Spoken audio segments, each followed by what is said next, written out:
काही खूप खूप शुभेच्छा आहे आणि आपल्या सगळ्यांना स्वागत आहे आपला. आपण पण इथून आलेले आहे. जनतेचा आभार कसा प्रकट करणार पूर्ण माहिती.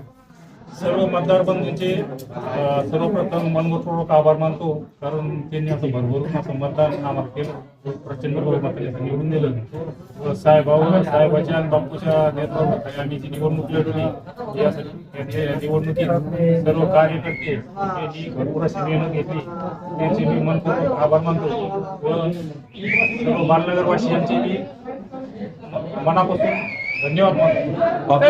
जे तुम्ही शब्द दिले होते, आम्ही अगोदर तुमचा मुलाखत घेतली होती, जे काय बालानगरमध्ये जनतेची समस्या आहे, युवकांची समस्या आहे, त्याचं निवारण कसं करणार? बालनगरवासियांनी मतदान करून मतदारांचं काम केलं. आता जे त्यांचा जो विकासाचा बॅकलॉग आहे ते आम्ही आता येणाऱ्या काळात 100% किती उमेदवार निवडून आले सर तुमचे? जवळपास सर्वच उमेदवार, एक उमेदवार सोडले तर सर्व तालुक्यातले सगळेच उमेदवार 9 पैकी 8 उमेदवार. बालानगरची जनतेचा आभार कसं दूर करणार? बालानगर जनतेचे आभार मानावे तितके कमीच आहे, पण येणाऱ्या काळात 5 वर्षात आम्ही कामाच्या माध्यमातून व प्रत्येकाच्या सोबत घेऊन येणाऱ्या काळात आम्ही कामातून त्यांचे आभार. तुमचं नाव सांग. माझं नाव अभिजित अशोकराव पवार, माझी पत्नी रुपाली अभिजित पवार. सरांचे मिसेस जे आलेले निवडून त्यांचं नाव काय?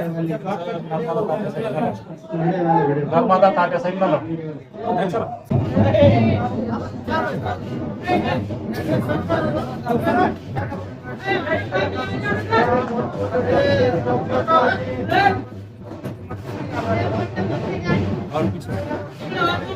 तुम्ही जे शब्द दिलेले होते तुमच्या नाव कसं निवारण करणार?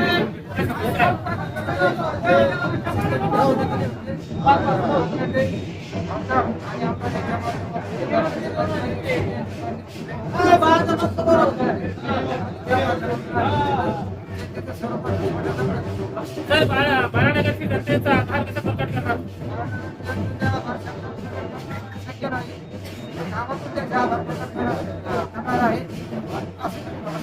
सर, किती मतांनी विजय झालेले आहेत?